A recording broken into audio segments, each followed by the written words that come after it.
대구에서는요, 병상이 없어서 입원 대기 중에 사망하는 경우가 또 발생을 했습니다. 대구 속으로 들어가 보겠습니다. 사실은 가장 우려스러운 대목이기도 합니다. 함께 보시죠. 대구에 병상이 없다. 입원 대기 중 잇단 사망. 대구에서 병상이 없어서 자택 대기 중에 사망한 확진자가 4명으로 늘었습니다. 신천지 신도 전수조사에 집중, 일반인은 검사 뒤로 밀렸다라는 일각의 주장도 나오고 있는 상황입니다. 한편에서는 메르스에 발목 잡힌 코로나 대응이라는 지적도 나옵니다. 모든 확진자는 음압병상에 입원해야 한다. 경증 환자까지 입원해서 음압병실이 부족하다. 결국에는 정말로 필요한 뒤늦게 확진된 사람들은 자가 대기하다가 병원 치료도 못 받고 구급차도 못 타고 사망하는 사례가 벌써 4명까지 나왔다라는 겁니다. 이게 상당히 가슴 아픈 대목입니다. 질병관리본부에서는 이제서야 환자의 중증도를 평가해서 비교적 증상이 약한 사람은 분리해서 치료하겠다라는 조치를 이제 꺼내들었습니다. 들어보시죠. 대응 체계를 변경하고자 합니다. 환자의 중증도를 종합적으로 평가해서 의학적인 입원 치료의 필요와 방역적인 격리 조치를 판단하도록 할 예정입니다. 경증 환자는 전파 차단을 목적으로 생활치료센터에서 생활하면서 의학적인 모니터링과 치료를 진행할 계획입니다. 사실은 정부가 이제라도 분리해서 병상을 이용할 수 있게끔 규칙을 변경했다서 다행이지만 박상철 총장님, 지금 대구에서 사망한 유가족, 일부 유가족 같은 경우는 사실은 이 조치가 정부 조치가 빨리 나오지 않아서 병원 치료를 제때 못 받고 사망한 분들의 가족이잖아요. 정부가 신천지 전수조사에 집중하느라 우리 같은 일반인들은 뒤로 밀려났다가 결국 숨진 것 아니냐라고 지금 주장을 하고 있기도 한데 사실 오죽하면 이런 주장이 나오겠느냐라는 얘기도 있고요. 일선은 굉장히 불안할 수밖에 없죠. 예. 불안한 것이 과연 정말 정부에서 이 코로나19에 대한 정확한 해법을 가지고 있느냐의 것도 불안하고 또 이렇게 막 자꾸 이 확진자 숫자가 늘어나는 것은 이제 아수라장이 되는 게 아니냐. 그러다 보니까 저런 말도 나오는 거죠. 예. 차라리 신천지 신도였으면 우리를 지켜봤을 건데. 차라리 우리가 신천지였다면. 그렇죠. 아주 답답해서 그런 거죠. 예. 그런데 여기서 제가 한 두세 가지만 간단하게 말씀을 드리면 지금 이런 이야기도 나오지 않습니까? 신생아 최연소 45일밖에 안 된 신생아마저도 감염이 됐다라는 것도 이건 완전히 이제 그 치료가 된 줄 알았는데 다시 재감염이 됐다. 재발 사례도 나왔고요. 근데 이제 와서 이거 재감염이 아니고 실은 안에 있는 바이러스가 재점화된 거다. 막 이런 예상치 않은 이야기들이 나오거든요. 이것은 뭐냐면 아직 그 코로나19에 대한 과학적인 그 정체에 대해서 규명이 우리나라는 물론이고 세계적으로 안 돼 있다는 거예요. 예. 그랬을 때 저는 안타깝지만 세 가지 정도는 우리가 좀 받아들였으면 좋겠다. 지금 뭐냐면 하나는 좀 답답하더라도 일선 공무원들이 일선에 있는 아수라장 현장을 막 해결하려는 게 아니라 그래도 전문가들이 이야기하는 그 매뉴얼, 메르스 때하고는 다르다 할지라도 그 전에 매뉴얼을 일단 따라주는 게 좋지. 일선에 있는 공무원들이 자칫 창의적인 행동을 한다?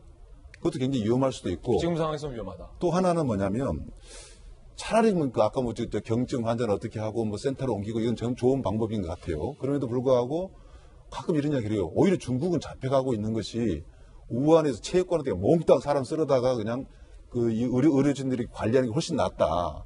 그러나 장기적으로 볼 때, 아까 우리 교수님도 말씀을 했지만 이게 지금 어떤 형태로 계속 확산돼 갈지 모르거든요. 네. 그러면 제일 중요한 것이 자가격리도 이제 그것을 소화할 수 있는 국민 의식이 지금 높아져 가고 있거든요. 저는 그래서 국가에서 지금 정확하게 검진해서 수치가 매일 아침 벌써 500명, 600명이 넘었고 저는 5,000명 숫자도 곧 보일 것도 같아요. 근데 과연 그러한 것들이 지금 외국에서는 오히려 한국의 검역 체계가 어떻게 보면 냉정하게, 단호하게, 투명하게 대응하고 있다. 오히려 신뢰할 수 있다. 그래서 호주에서는 한국에 오가는 것을 금지할 필요가 없다. 오히려 이란이라든가 중국을 믿을 수가 없다. 이런 이야기도 나오거든요. 그래서 지금 우리의 그 방향이라는 것이 그렇게 결코 서툴고 엄청나게 문제가 있는 거라는 짜증스러운 반응도 굉장히 위험할 수도 있고 끝으로는요. 저는 그럼에도 불구하고 하나 이제 말씀드리고 싶은 것은 대구가 중심으로서 일어나고 있지 않습니까? 예. 일선에 있는 대구시장을 비롯해서 당장의 대구 시민을 위해서 뭘 해결할 수도 있지만 그래도 종합체계상 질병본부에서 해결할 문제 이건 그 어떤 사안에 있어서 엇박자를 나서는 안 된다라는 것을 말씀드리고 싶으면서 저는요, 긍정적인 이야기라기보다도 낙관적인 이야기보다도 현재의 한국적인 방식이 어떤 그 솔루션, 해결 방안을 찾아서 가고 있는 방향이다라는 그 믿음을 약간은 가지고 지금은 그러나 전투입니다. 같은 전투를 좀 가졌으면 좋겠다는 생각이 듭니다. 저는 이 말이 너무 속상하네요. 박상철 교수님 좋은 말씀 주셨는데 유가족 중에서 이런 얘기했다는 거예요. 오죽했으면 차라리 신천지라고 거짓말할 걸. 병원 기다리다가 우리 가족이 숨졌다. 이 말이 너무 속상하네요. 14번째 사망자의 예. 딸이 직접 한 이야기, 저도 그 딸이 직접 한 얘기를 목소리로 들었어요. 차라리 우리 엄마 신천지라고 할 걸 그랬어요. 이 예. 말이 뭐냐 하면 단순히 미뤄진 게 아니라 지금 신천지 교인들이 제가 이렇게 약간 저는 이게 정치적인 저는 이게 신천지랑 자꾸 너무 정치인들이 이걸로 하는 걸 제가 원래 또 부정적으로 생각을 했잖아요. 확진자 수가 많이 늘고 있는 건 우리나라가 그만큼 검색 키트로 검사를 열심히 한다는 것 맞아요. 이렇게 보면 오히려 바깥에서는 그래도 열심히 하고 있네. 확진자 느는 게 중요한 게 아니라 검사를 이만큼 열심히 하고 있다라는 거구나. 한국이 잘하고 있는 거라고 포장을 할 수 있겠습니다만 저는 숫자가 중요한 게 아니라 그 우선 순위에 있어서 예전에 기억하세요? 가족 중에 중국 갔다 와서 감염이 된 어떤 여성이 있었는데 그 여성이 처음에 병원에 갔을 때 의사가 물어본 거죠. 최근에 우한 다녀오신 적 있어요? 없어요. 가세요. 그래서 나왔어요. 증상이 또 갔어요. 저는 아닌데 저희 가족 중에 중국 갔다 온 사람이 있는데 우한이에요? 아니에요. 또 나왔어요. 결국 확진자가 됐어요. 지금 똑같은 케이스예요. 14번째 이 유족이 딸이 하는 이야기가 그거예요. 22일부터 증상이 있었대요. 전화를 했더니 또 역시 물어보는 거예요. 중국 다녀오신 적 있습니까? 신천지십니까? 아닙니다. 그런데 저희 어머니가 폐렴을 앓으신 적이 있어서 걱정이 돼서 그래요. 아니요. 그냥 집에서 해열제 드세요. 그래서 이비인후과에 가서 약을 진단해서 먹었다는 거예요. 딸의 어떤 이야기에 따르면 사흘째 되니까 너무너무 심해져서 다시 전화를 걸었대요. 똑같은 얘기해서 안 받아줬대요. 그러니까 이분이 그 얘기예요.